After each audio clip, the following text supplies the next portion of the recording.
Hello friends, welcome to Balaji accounting. आज हम reverse GST calculate करना सीखेंगे। दोस्तों, मान लीजिए यदि हमें इनवॉइस वैल्यू पता है लेकिन उस इनवॉइस में जीएसटी अमाउंट कितनी है और सेल वैल्यू कितनी है ये हमें नहीं पता, तो उस केस में दोस्तों हमको रिवर्स जीएसटी कैलकुलेशन करना होगी।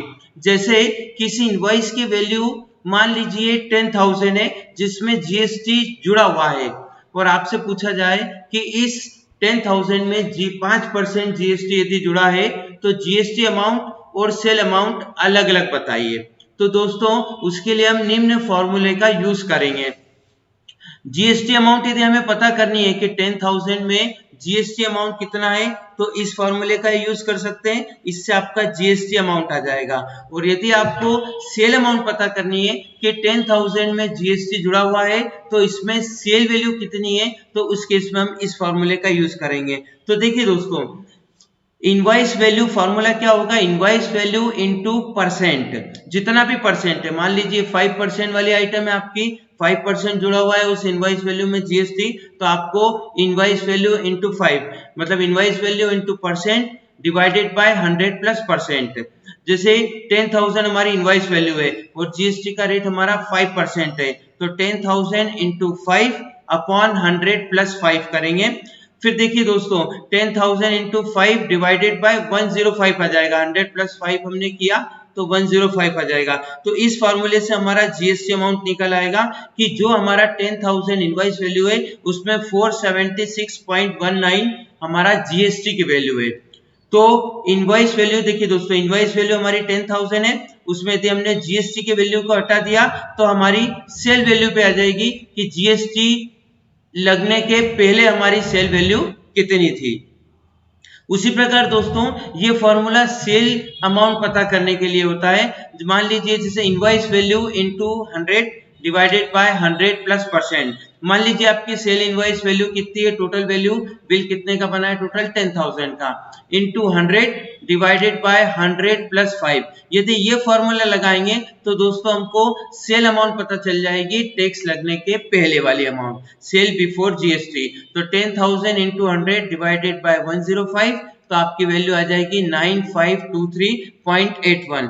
यदि हम इस सेल वैल्यू को और इस जीएसटी वैल्यू को ऐड कर देते हैं, जोड़ देते हैं, तो दोस्तों हमारी क्या वैल्यू आ जाएगी, टोटल इनवॉइस वैल्यू, मतलब टोटल टैक्स जुड़ने के बाद हमारा इनवॉइस कितने का बन रहा है। इसको दोस्तों हम टैली में भी और एक बार समझते हैं। टैली प्राइम में हमने एक इनवॉइस बना रखा है। दोस्तों देखिए, हमने इस पार्टी को सेल किया है और हमारी आइटम है, मान लीजिए क्लॉथ हमने सेल किया है। क्लॉथ हमारा टोटल 100 मीटर है और इसकी रेट जो है वो टैक्स सहित कितना है, 100 रुपए। और टैक्स के पहले मतलब टैक्स यदि नहीं जोड़ते हम तो हमारा 95.24 पर मीटर हमारा सेल का रेट है। तो टोटल हमारा 100 इंटू 95.24 देखिए तो हमारी सेल वैल्यू कितनी आती है, 9524। अब ये सेल वैल्यू में यदि हम टैक्स से जोड़ते हैं तो 238 आता है और टोटल हमारी इनवॉइस वैल्यू हो जाती है 10,000। पर यहाँ पर आपसे रिवर्स कैलकुलेशन के बारे में पूछा जाए तो आपको क्या करना है, 10,000 में इन दो ये जीएसटी जुड़ा हुआ है, मतलब जो टोटल सेल वैल्यू है उसमें जीएसटी ऑलरेडी जुड़ा हुआ है और आपसे सेल वैल्यू और जीएसटी का वैल्यू पूछा जाए तो हमने जो अभी ऊपर फॉर्मूला देखा है उसके थ्रू हम इजीली निकाल सकते हैं।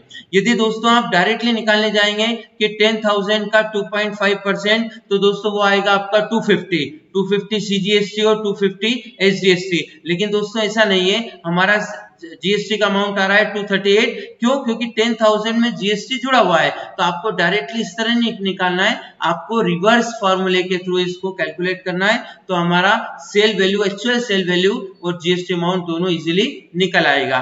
तो दोस्तों इसी प्रकार यदि मान लीजिए आप कोई माल सेल करते हैं और आपकी सेल वैल्यू है मान लीजिए 10,000 या कोई भी वैल्यू और आपसे पूछा जाए कि इसमें आपने मान लीजिए 25% प्रॉफिट जोड़ रखा है, तो फिर आप उस केस में हमारी कॉस्ट कैसे निकालेंगे। तो दोस्तों जिस तरह से हमने इन फॉर्मूले का यूज किया है इसी तरह से ये फॉर्मूले का यूज करके आप अपनी कॉस्ट भी निकाल सकते हैं, मतलब आपको वो माल कॉस्ट से कितने में, मतलब वो आपको घर में कितने में पड़ा, ये आप इजीली निकाल सकते हैं। तो दोस्तों यदि आपको हमारा ये वीडियो पसंद आया हो तो इसे लाइक कीजिएगा, शेयर कीजिएगा, सब्सक्राइब कीजिएगा और हमारे आने वाले वीडियो सबसे पहले पाने के लिए बेल आइकन पर जरूर क्लिक करिएगा। Thank you.